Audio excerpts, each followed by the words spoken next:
welcome back to my YouTube channel again. So guys, if you're watching this, please don't forget po to like and subscribe to my YouTube channel. Please don't forget po to share para po makita po ng iba. And if you subscribe already, thank you so much for subscribing po, and I hope you enjoy my video. So guys, yung pag-uusapan po natin ngayon is about po the national ID. Kasi madami pong nagtatanong na if accepted po ba ang national ID sa pagkuha po ng passport.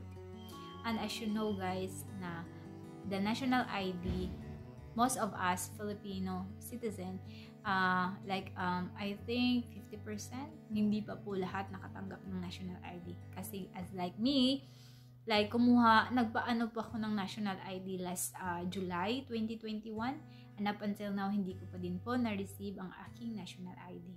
So, I think madami din po dyan ang nakarelate na hindi pa nila na-receive or natanggap ang kanilang national ID. But mostly naman po nakatanggap na. 50% siguro. I'm not really sure. So, the national ID was created po for us po, Filipino citizen, that we will have a valid ID. Kasi nga po, tayo po is, wala po tayong mga valid ID usually. Especially po ng mga tao po na nasa mga red area, mga elite area. So therefore, they created the national ID para lahat po tayo magkaroon po ng valid ID. And take note po, hindi lang po for young people or adult people, but also for kids po. So from kids to mga senior citizen, we have our national ID. So, and now it was just implemented po na our national ID is our #1 valid ID. So, we will have our national ID is now our #1 valid ID po. And it was approved po. It was legal na po in all documents that you are going to use. In all mga transaction that you are going to use. National ID is our #1 valid ID. So guys, yes po. If you are asking po na, ma'am, valid po ba ang national ID sa paggamit po pagkuha po ng passport? Yes, guys.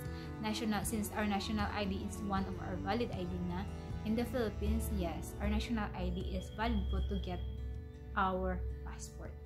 Kasi nga po, this time around po, dati po kasi way back then, 2015 ata yun, nakuha ko yung passport ko. Mahirap po kumuha ng passport dati. Madami pong requirements. Kaya ngayon, mas pinadali po nila ang pagkuha po ng passport. Dati po guys, sa pagkuha po ng passport, like me before 2015, kailangan pa po ng valid ID, kailangan pa po ng police clearance, kailangan pa po ng NBI, kailangan pa po ng mga diploma, Form 137. Madami pong documents na kinakailangan to prove po that yung ikaw po yun mismo. Ikaw po yun na nag-a-apply, nagkukuha po talaga ng passport. Kasi way back then before, madami pong, halimbawa, gumagamit po ng name ng ibang tao para makakuha po ng passport. Para mga ganyan. So, to prevent that kind of case, ginawa po nila, medyo mahirap po talaga kumuha ng passport dati. And then, but this time around, pinadali na po nila. Kasi, kahit may isang valid ID lang po kayo, ina-approve na po nila yan. Halimbawa po, yung valid ID nyo lang po is national ID. And then, may national ID, PS birth certificate, kasi single nga po yung applicant, and then you have online appointment confirmation, they will approve it right away.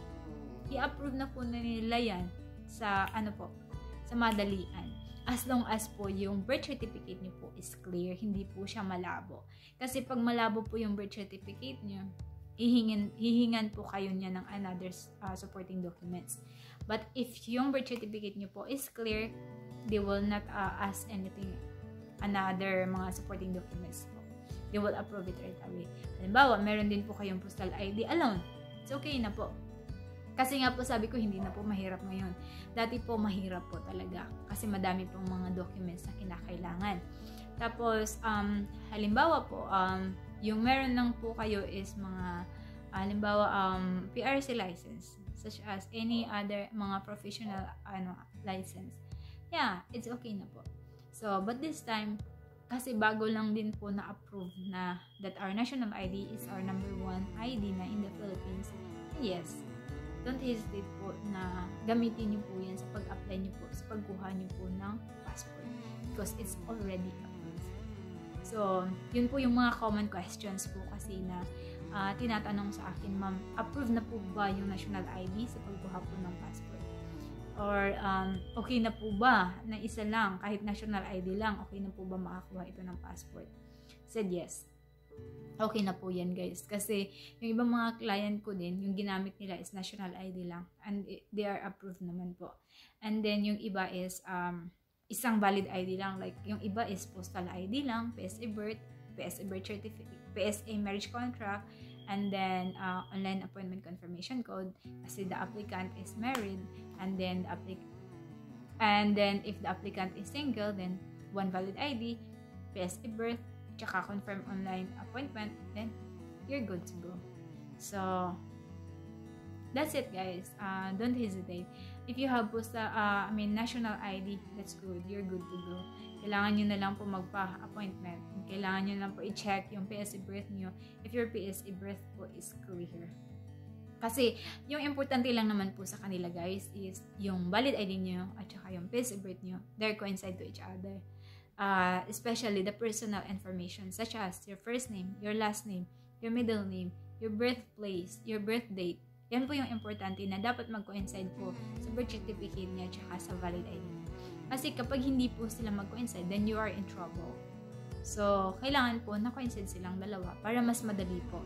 And then, before you go, kailangan nyo po i-check lahat ng mga information. And then, sa pag-fill up nyo po ng form, kailangan nyo po i-check if the information in your valid ID, in your PSA birth certificate, and in the form of online appointment confirmation code will be coincide para hindi po kayo mahirapan pagdating niyo po doon sa DF. Kasi guys, madali lang po kasi yan sila kausapin kapag po wala kayong mga wrong information or wala kayong mga dapat na i-correct, they will approve you right away. Kasi yung gagawin nyo lang po doon sa DFA is submission na lang po fingerprint, thumb, and then picture taking, and then submission of documents. And then after that, you're good to go. That's it, guys, and I hope it helps. If you have some questions, please don't forget to leave your comment down below, and don't forget to subscribe and like to my YouTube channel. Thank you. Goodbye.